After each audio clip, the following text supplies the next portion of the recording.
To my incredible audience, thank you for trusting me with your time and hearts. You won't regret this journey. I promise, by the end of this story, you'll feel every heartbeat, every betrayal, every shadow lurking in human hearts.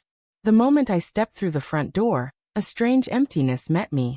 My own house felt foreign, as though someone had rearranged my life in my absence. My hands trembled as I set down the suitcase, and the faint smell of lavender, usually her signature scent, lingered faintly but hollowly. Something was off.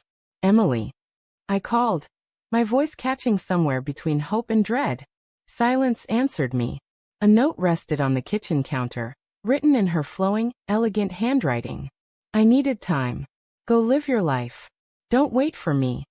I laughed nervously, a hollow sound bouncing off the walls. Time? Time for what? I left without a fight, not knowing that my absence would become the opening act of a betrayal I wasn't yet ready to recognize. Weeks passed. I immersed myself in work, numbing the gnawing suspicion that this wasn't ordinary. And then came the calls, the messages dripping with intimacy I couldn't place. From who? But she always had excuses, always a way to laugh it off, and I believed her. I wanted to. It wasn't until the day I returned, unexpectedly early, fueled by some mixture of longing and a gut-wrenching need for answers, that I realized how deeply I had misjudged the quietness of our home. She was there, sitting casually on the couch, wine glass in hand, pretending as though nothing had changed. Mark, she said, eyes widening ever so slightly, masking what could have been guilt or relief. Emily, we need to talk, I said, each word deliberate, heavy with tension. My chest ached, not just with betrayal but with the fatigue of anticipating it for so long. She laughed softly, a sound that once brought warmth but now dripped of icy sarcasm. Talk. About what? You left. I lived. You should have too. I stared at her, the words sinking into me like a slow poison. You lived with who? Her eyes darted away, just a fraction, and in that subtle movement, the truth began to unfurl. The darkness I hadn't dared to imagine was already crouching in the corners of our home, waiting. Over the next few days, I noticed small things. The faint perfume that wasn't hers, the receipts tucked away in drawers, the late-night messages that disappeared too quickly to trace. Every clue built an invisible web of deceit, tightening around my heart. Yet she remained calm, unbothered, almost daring me to confront her fully. One evening, I followed her, not recklessly but carefully.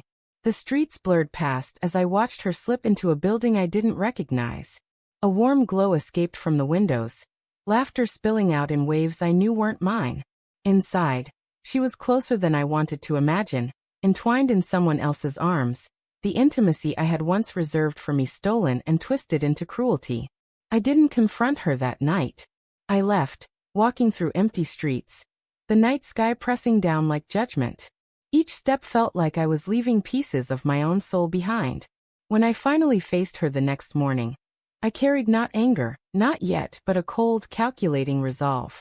Emily, I know, I said quietly. The words were simple, but the weight in them made her flinch. You what? How?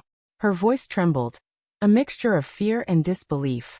I saw, I replied, letting the truth hang between us. Silence filled the room like a tangible fog. For a moment she cried, not the tears of remorse but tears of panic. And then came the confession, slow, deliberate, each word dripping venom and sadness intertwined.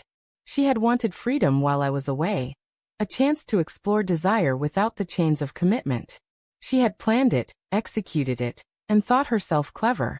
But in her calculations, she had not accounted for the darkness she would unleash by betraying me. I wasn't the man who had vanished quietly.